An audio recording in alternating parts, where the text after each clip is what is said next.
My brother got a Rolex at his graduation dinner, but no one cared about mine, so I stopped going home. A year later, my dad asked why I disappeared, as if nothing was wrong with the family that always chose my brother.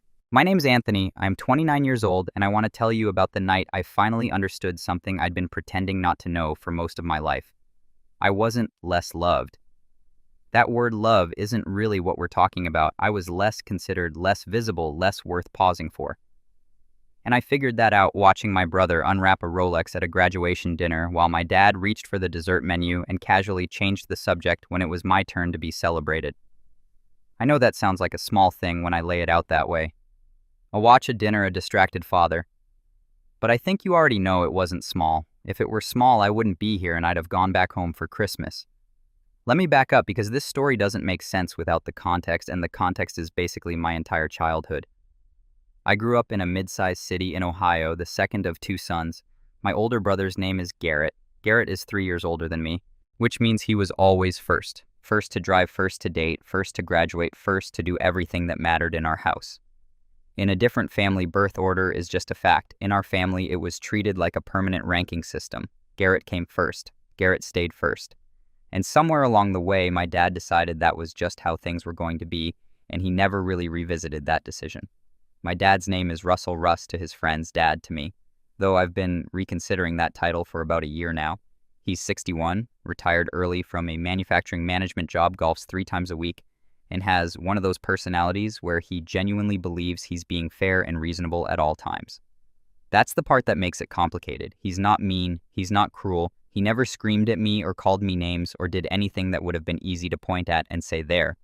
That's the thing, he just kept choosing Garrett quietly, consistently, over and over in ways that were easy to explain away individually, but impossible to ignore collectively. My mom, Diane, is the kind of woman who smooths things over. She's warm and she loves her kids. I genuinely believe that. But she has this habit of deciding that peace is more important than honesty. When I bring something up as a kid, why did Garrett get the bigger room? Why did he get to go to basketball camp and I got signed up for the community rec league? Why was his report card on the fridge and mine just handed back to me? She'd say something like, Anthony, you know we love you both the same. And then redirect to what was for dinner. She wasn't lying exactly, she just wasn't answering. Garrett and I aren't enemies. That's the other complicated part. He's not some mustache-twirling villain who gloated about his preferred status. He's just a guy who grew up getting things and assumed he deserved them, which is a completely predictable outcome when you're the golden child in a household that never examines itself. We're not close, but we're civil. We can be in the same room. We can make it through a holiday dinner. For a long time, I convinced myself that was enough. The Rolex thing happened 18 months ago. Garrett graduated with his MBA from a pretty well-regarded program. I'll give him that, he worked for it. My family threw him a graduation dinner at a nice steakhouse downtown, the kind of place with leather menus and servers who introduce themselves and refill your water glass before it's half empty. There were 12 of us at a long table. My parents, Garrett, his girlfriend Petra, my aunt and uncle, a couple of Garrett's friends, and me and my girlfriend at the time, Simone. The dinner was nice. I was happy for Garrett genuinely. Getting an MBA is a real accomplishment, and I wasn't sitting there stewing. I was having a good time drinking decent wine, eating a steak that cost $42 and was worth every cent. And then my dad stood up, tapped his glass, and gave a toast. A real toast. 5 minutes emotional, talking about how proud he was, how hard Garrett had worked, how he'd always known Garrett was destined for great things. He got a little misty at the end. My aunt had her hand over her heart. Then my dad reached under the table and produced a small navy blue box. Inside was a Rolex stainless steel classic style, the kind of watch that announces that someone really thought about you. Garrett looked genuinely surprised. There was applause. Petra took a photo. It was a real moment. 3 months earlier, I had graduated with my bachelor's degree in accounting.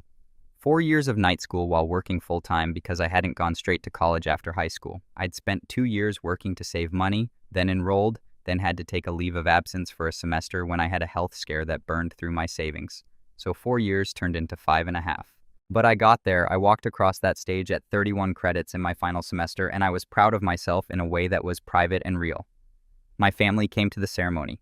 We went to lunch afterward at a casual Italian place, not a steakhouse, but fine. I didn't need a steakhouse. My dad paid for the meal, gave me a card with $200 in it, told me congratulations, and talked about the drive home for about 10 minutes because there'd been construction on the highway. That was it. No toast, no box, no misty eyes. I told myself it wasn't a competition. I told myself an MBA from a name brand program is different than a bachelor's from a state school.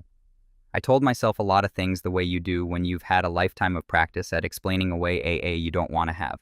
But then I was sitting at that steakhouse watching my father hand my brother a Rolex, and something in me got very quiet and very clear. About halfway through dessert, my aunt, my dad's sister, a woman named Lorraine who has never once sugarcoated a single thing in her life, looked down the table at my dad and said, "Russ, didn't Anthony just graduate too?" A few months ago, she wasn't trying to start anything, she was just being Lorraine. The table went a little still. I looked at my dad, he looked up from his creme brulee, smiled at me and said, "Anthony, yeah, we're proud of him too." And then he asked the server if there was a coffee refill available. That was it, that was the whole thing. I sat at that table for another hour. I smiled when I was supposed to smile. I laughed at a joke Garrett's friend made about the bar exam. Simone squeezed my hand under the table because Simone always knew. And when the check came and people started gathering their jackets, I stood up, hugged my mom, told Garrett congratulations one more time, and said I was tired and had an early morning. I drove home very calmly. I didn't cry. I didn't vent to Simone. I just felt something close into place, like a door I'd been leaving ajar for my entire adult life had finally swung shut on its own. I haven't been back since. Not for Thanksgiving, not for Christmas, not for my dad's birthday in March. I've texted my mom. I've kept things pleasant and surface level, and I haven't explained a thing. Last month, my dad called me and asked why. I want to tell you what I said, but first I need to tell you everything that happened in between, because the conversation I had with my father last month was only possible because of the 18 months that came before it. And those 18 months were, I don't know, the most important of my life. Maybe. That's probably true. Stick with me here. This gets better. A lot better. Here's something I want to be honest about before I keep going. The Rolex dinner wasn't the first time. It was just the last time. And there's an important difference between those two things that I spent most of my 20s not understanding. The first time I really felt it in a way that landed in my chest and stayed there. I was 16. Garrett was 19 and had just gotten his driver's license, which he'd gotten late because he'd failed the test twice. When he finally passed, my dad took him to a car dealership and co-signed on a used Civic. Nothing fancy. But it was a car, and more importantly, it was a symbol. It was my dad saying, "You're ready. I trust you. Here's a key." When I turned 17 and passed my test on the first try, I mentioned to my dad that it might be useful to have access to a car. He said, "There's always the bus." I don't think he even noticed the difference. That's almost the harder part to accept. I could keep going. The college fund that was mostly spent on Garrett's first 3 years before they told me it was depleted when my turn came. The summer internship, my dad called in a favor to get Garrett and never offered to do the same for me. The way every holiday conversation centered on Garrett's job, Garrett's apartment, Garrett's girlfriend, Garrett's future. But I don't want this to turn into a grievance list. The point isn't the inventory. The point is that I have been quietly absorbing the message for 29 years.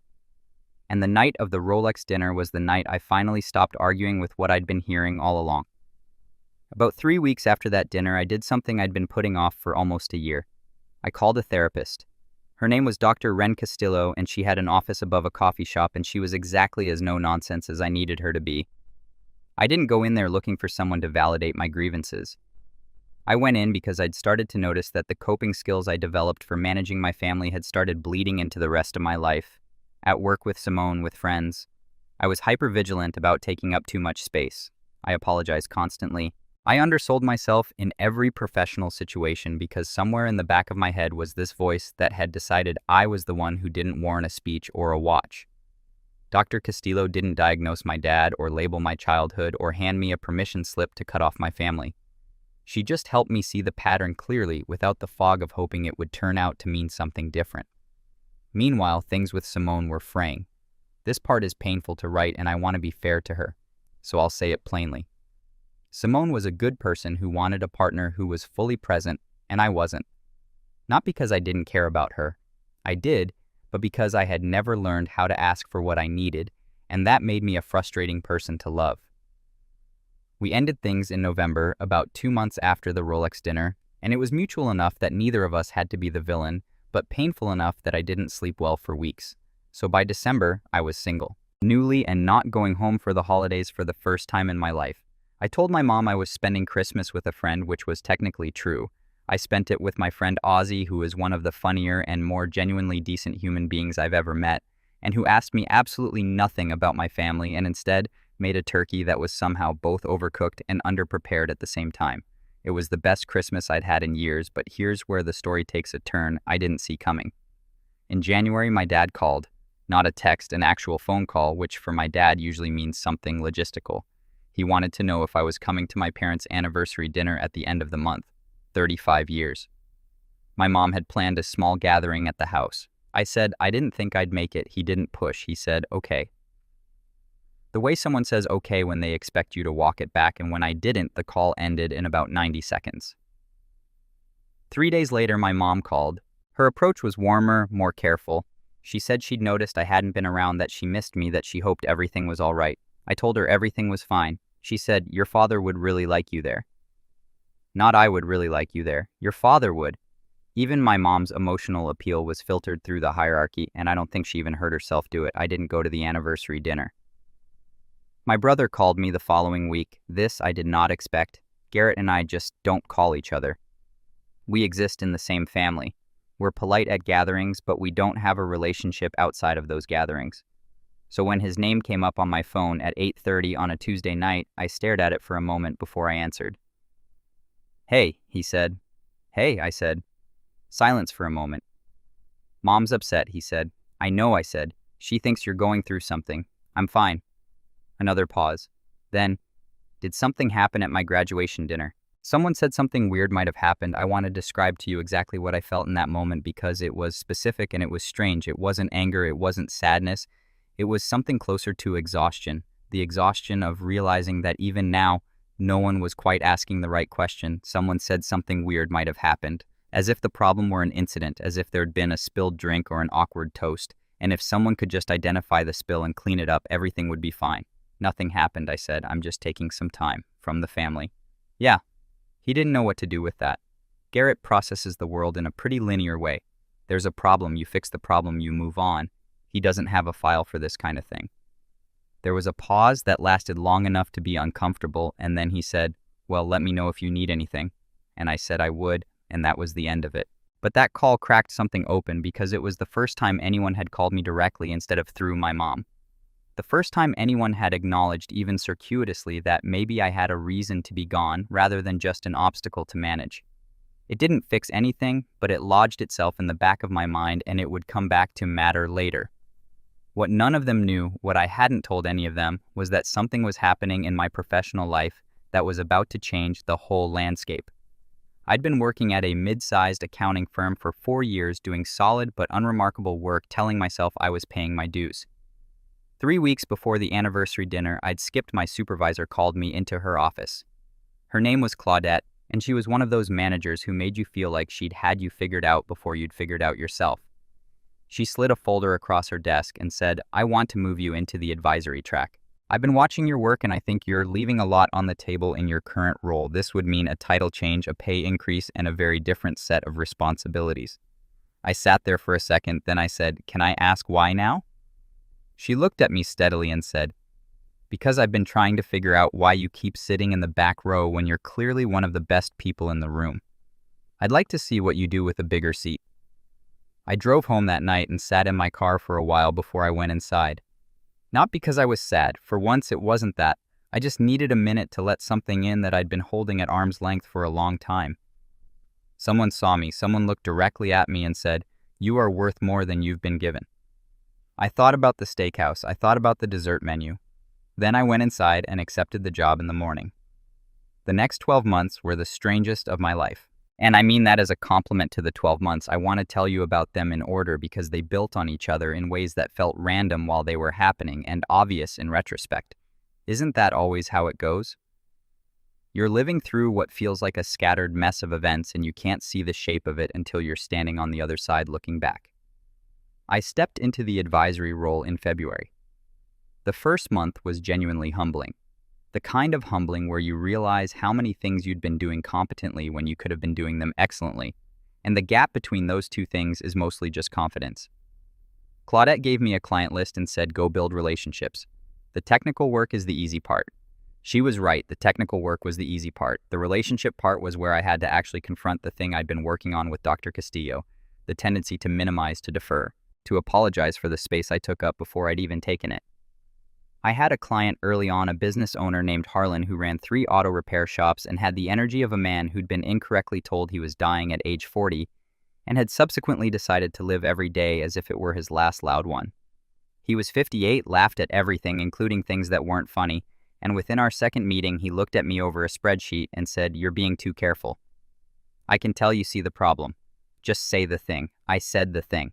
The thing was that his second location was bleeding money in ways that weren't obvious from the surface numbers, and fixing it would require a harder conversation with the manager there than Harlan had been willing to have.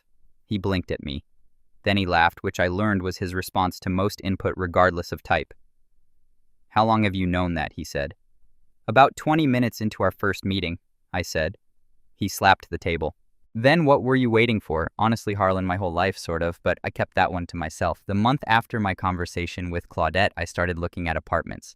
I'd been renting a perfectly adequate one-bedroom that I'd moved into with Simone and then kept after the breakup, but it was full of the particular ghost energy of a relationship that hadn't quite worked, and I'd been meaning to move for months. I found a place in a neighborhood I liked, 2 bedrooms, because I wanted a real home office and the rent was higher than I was used to, but the salary bump made it possible. I signed the lease in March and moved in on a Saturday with Ozzy's help and 3 medium pizzas.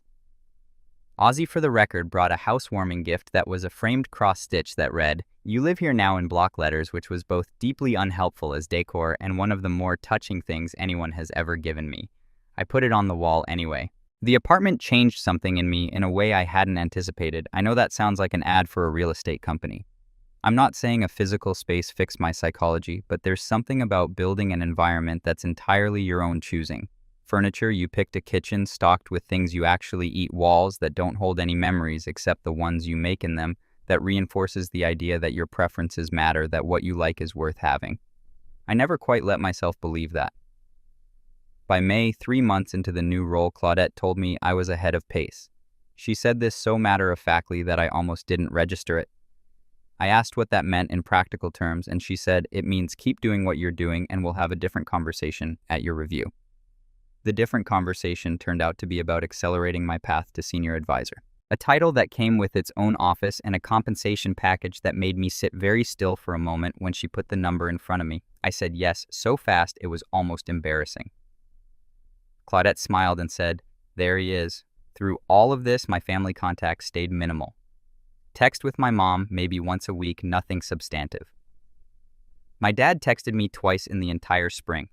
Once to tell me the Cleveland Browns had managed to do something disappointing, which is so reliably Cleveland it barely counts as information.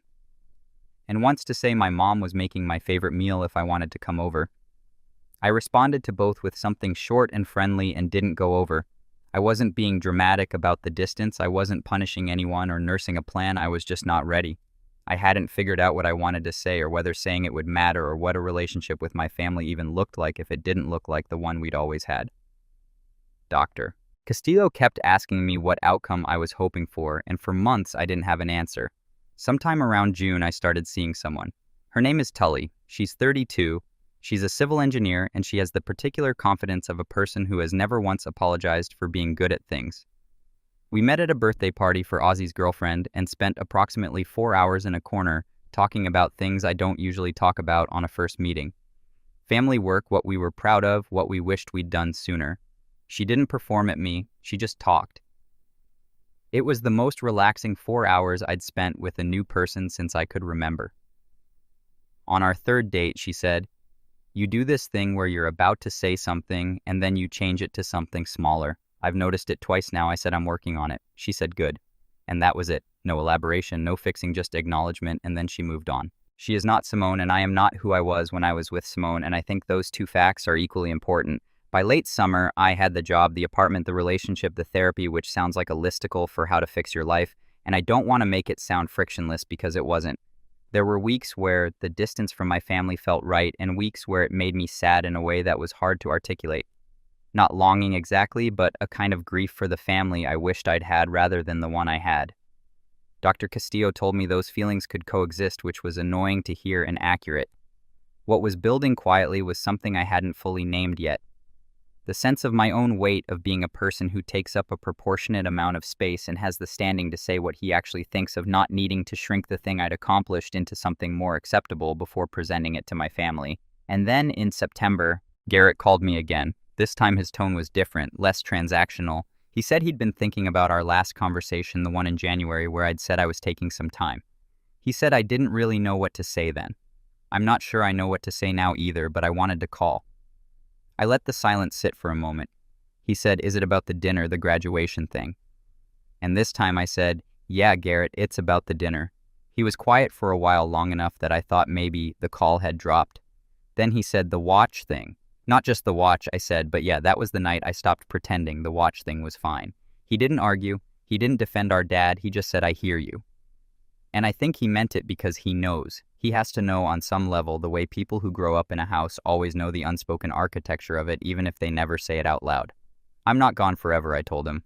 "I'm just figuring some stuff out." We talked for another 20 minutes about nothing important, his work, my work, a terrible movie we'd both watched, and it was the most honest conversation I'd had with my brother in my entire adult life. My dad still hadn't called. My dad was still waiting for this to resolve itself on its own, which had been his approach to most things involving me for 29 years. That was about to change. October arrived and I did something I hadn't done in a year. I thought seriously about what I wanted the conversation with my dad to look like. I want to be clear about what I was not doing. I was not plotting revenge. I was not building a case to humiliate him. I'm an accountant, not a trial lawyer. And even if I had the instincts for that kind of theater, it wouldn't have been what I was after. What I wanted was simpler and harder than revenge. I wanted to be seen. I wanted the actual conversation, the one where I said out loud what had been true for decades, and he had to sit in the same room with it rather than reaching for a dessert menu. But I learned enough from Dr. Castillo to know that wanting something doesn't mean you're ready for it. So I spent most of October getting ready. The first thing I did was journal out the full conversation I wanted to have. Not a script exactly, but a map. The things I needed to say, the things I was willing to hear, the things I was not willing to compromise on. Dr. Castillo had suggested this months earlier, and I'd been resistant to it the way I'm resistant to most things that require me to sit still with my own feelings for more than 12 minutes. But I did it. Over 3 evenings at my kitchen table, and it was like diffusing something I hadn't realized I'd been carrying loaded. What came out of that process was a clearer sense of what I actually wanted. I didn't want my dad to collapse in tears and declare himself a failure. I didn't want an apology that felt coerced. I wanted him to understand, specifically and concretely, what the pattern of his behavior had communicated to me over my lifetime. I wanted him to have to hold that information rather than deflect from it, and I wanted him to ask the question rather than me having to insert myself into his attention like I'd been doing my whole life. That last part was important. I'd spent 29 years contorting myself to fit into my family's line of sight. I was done initiating. If my dad wanted to know why I was gone, he was going to have to ask. The second thing I did was call my mom. This was harder than the journaling. My mom is not my dad. My mom is someone who loves me and who also, through a combination of conflict avoidance and long habit, had participated in a family dynamic that left me invisible. Those two things coexist, and I'd been careful not to conflate them. Calling her felt like opening something delicate. She answered on the second ring and said, "Anthony," in a voice that held about 6 months of worry in 2 syllables. I told her I was okay. I told her I'd been doing a lot of thinking and I was in a good place. And then I told her something I'd never said to her directly. "Mom, I need you to understand that the distance right now isn't me being dramatic. Something has been wrong for a long time and I'm finally dealing with it. I love you and I'm not disappearing, but I need Dad to actually reach out to me. Not through you, not through Garrett, him." She was quiet for a moment, then she said, "What did we do, Anthony?" The "we" is what I'll remember from that conversation because it was the first time she acknowledged, without me having to spell it out, that something had been done, rather than simply felt. "That's not nothing," I said. "I think you already know some of it, but I need to have the conversation with Dad." She started to cry quietly. She said, "He's not good at this." "I know," I said, "but I'm not going to make it easier for him by not requiring it." We talked for another half hour. She told me she'd speak to him. I asked her not to coach him or script it for him, just to tell him that if he wanted to understand why I'd been gone, he needed to call me himself. She said she would, and I believed her. The third thing I did was tell Tully all of it. The whole story, from the car my dad co-signed for Garrett to the Rolex to the dessert menu. We were at her apartment, and she listened through all of it without interrupting, which for Tully is an act of extraordinary restraint. When I finished, she was quiet for a moment and then she said, "So you've been waiting for him to notice you? Your whole life?" "Yeah," I said. "And now you're done waiting?" "Yeah." She nodded slowly. "Good. What do you need from me when it happens?" I want to say something about that question because I think it's important. What do you need from me when it happens? Not what do you need from me if it happens. When she just assumed I was going to do it and asked how she could help. I had never been with someone who made that particular assumption about me before, and I sat with it for a second.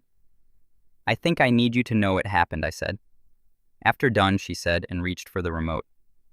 The call came 3.5 weeks later.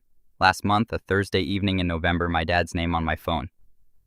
Before I go into what was said, I want to tell you something that I only know because Garrett told me later. Apparently, my mom had said to my dad around the time she and I had our call, "Russell, your son has been gone for a year, and you haven't picked up the phone once. Whatever you think is going on, you need to fix it." And my dad apparently had said he'll come around.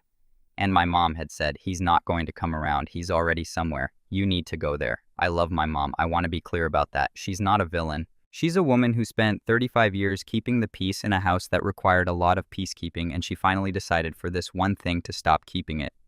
So my dad called. I let it ring once. Then I answered. "Hey," he said. "Hey, Dad." A pause. He does this thing when he's uncomfortable where he clears his throat twice before he says anything substantive. 2 throat clears right on schedule. "I wanted to call and check in," he said. "We haven't talked much." "No," I said. "We haven't." Another pause. "Your mother says you've got some things on your mind." I took a breath and I decided right then that I was not going to make this easy. Not cruelly. I wasn't going to hang up on him or throw the worst version of the story at him in the first 30 seconds. But I was going to make him work for it. I was going to require him to ask the real question rather than hovering in the doorway of it forever. "I've got a few things I'd like to talk to you about," I said, "but I think it would help to do it in person. Can you meet me for dinner?" He sounded slightly relieved, which I found almost funny. He probably thought if he could just get me to a table, the energy would dissipate and we'd end up back at baseline. That's the pattern we'd always had. The meal smooths things over. Everyone gets full. Nobody says the hard thing. We go home and call it fine. Not this time. "Sure," he said, "name the place." And I thought about the steakhouse, the leather menus, the server who refilled your water glass. I thought about the navy blue box and the 5-minute toast and the creme brulee. I named a restaurant, a nice one, and I asked him to meet me at 7 o'clock on Saturday. He said, "See you then." I sat on my couch for a minute after I hung up. Then I texted Tully. He called. "Dinner Saturday." She texted back a single thumbs up emoji, which from Tully means I have total confidence in you and I will ask 0 follow-up questions until you want to talk, which is my favorite kind of support. Saturday was 4 days away. I was ready, more ready than I'd ever been for anything. I slept fine every night. My dad was already there when I arrived. He was sitting at a table near the window wearing a collared shirt that he reserves for what he considers formal occasions, which in his taxonomy includes doctor's appointments, funerals, and apparently dinners with the son he'd been estranging for a year without fully realizing he was doing it.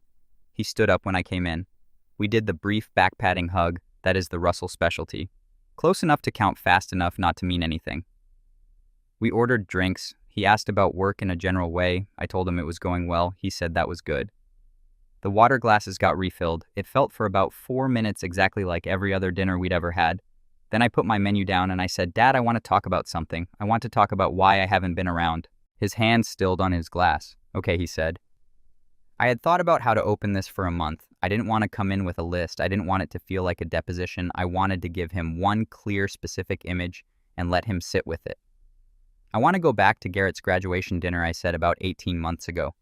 "Do you remember when Lorraine asked about my graduation?" He looked at the table for a moment. Then he looked at me. "I remember the dinner. When she brought it up, you said you were proud of me too. And then you asked for a coffee refill and I sat there for another hour and then I went home." He was quiet. "That was the night I realized I was done pretending a thing wasn't true that had been true my whole life," I said, "which is that you love Garrett and you love me, but you have never seen us the same way. He gets the toast, he gets the box, he gets the 5 minutes where you get a little emotional and everyone claps, and I get the idea of me. The version of me that's nice to acknowledge when someone else brings it up. I wasn't angry when I said it. I want to be clear about that. I had moved through the anger about 10 months earlier in Dr. Castillo's office on a Tuesday afternoon. What I felt sitting across from my dad was something much quieter, a kind of precision, like I was setting something down on the table between us with both hands carefully and waiting to see what he did with it. He cleared his throat twice. "Anthony," he started. "I'm not finished," I said gently. "I need a couple more minutes." He nodded. The dinner wasn't the first time. It was just the time I finally paid attention to what it meant. The car, the college fund, every holiday conversation that was about Garrett's life with mine as a footnote. I don't think you were doing it on purpose. I actually believe that, but intention doesn't change what it communicated. What it communicated every single time was that I wasn't worth the same pause, the same acknowledgement, the same effort. The restaurant hummed around us. Someone laughed at a table across the room. My dad looked older sitting there than I'd ever noticed him looking. Not fragile. He's not a fragile man, but genuinely weathered, like a person who has just understood something that cannot be understood gently. He said, "You graduated in the spring." May I said, "I should have done something." "Yeah, Dad, you should have." He exhaled long and slow, like he was letting something out that he'd been holding without knowing it. "I don't know why I didn't," he said. "I don't have a good answer for that." I almost said, "That's okay," because that is the reflexive response I have been training out of myself for a year and a half. Instead, I said, "I know you don't, but I needed you to know that I noticed." And here's the part I need to tell you, because it's the part that surprised me. My dad reached across the table, this man who expresses emotion through golf scores and the occasional back pat.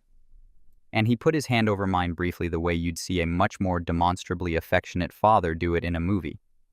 And he said, "I'm sorry, Anthony. I hear you. It wasn't a collapse. It wasn't a dramatic reckoning. It wasn't the version of this scene you might construct in your head where the father tears up and recounts every moment he failed you and pledges to be different forever. This is real life, and real life is quieter than that." But he said it, and he said it looking at me, and he didn't deflect or minimize or reach for a dessert menu. We sat there for a moment. Then I said, "I want a relationship with you, Dad. I'm not gone. I just needed you to actually come find me instead of waiting for me to walk back in." He said I should have come sooner. "Yeah," I said, "but you came. We had dinner." It was genuinely pleasant in the way things can be pleasant when the hardest part has already been said. He asked real questions about my job, and I answered them honestly and in full instead of giving him the condensed, I don't want to take up too much space version. He told me about my mom's garden project and a trip they were planning for spring. Normal things, family things. They felt different, carried by a conversation that had cleared the air first. When the check came, he picked it up without asking. In the parking lot, he hugged me again, different this time, longer. He patted my back but didn't let go as fast. "We'll do better," he said.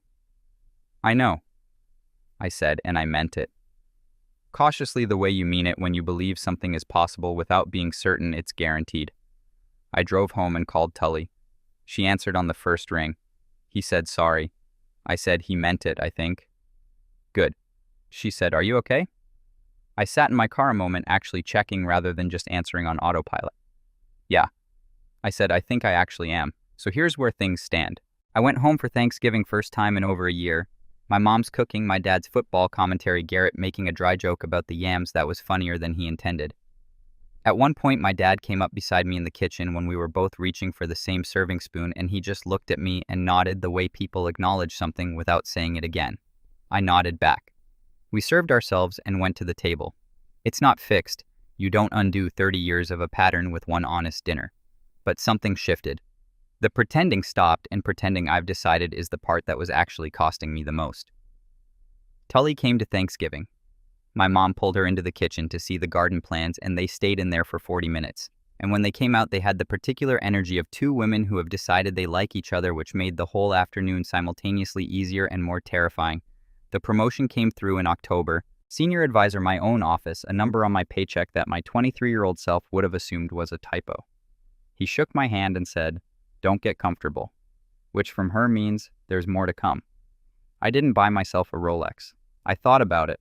There was definitely a version of this story that ended that way and felt symbolic about it, but what I actually bought was a round of drinks for Ozzy and two friends on a Friday night, and I sat at that bar with people who had seen me clearly from the start, and it felt better than any piece of metal on my wrist. I know what I'm worth now. It took me a while, but I know it. And for anyone sitting at a table waiting for someone to notice you, Waiting for the toast that doesn't come, the box that never appears. I'm telling you what I wish someone had told me at 23. The waiting is what costs you, the moving is what saves you, and sometimes if you're lucky after you've done the moving and built the life, someone finally asks why you left and you get to tell them.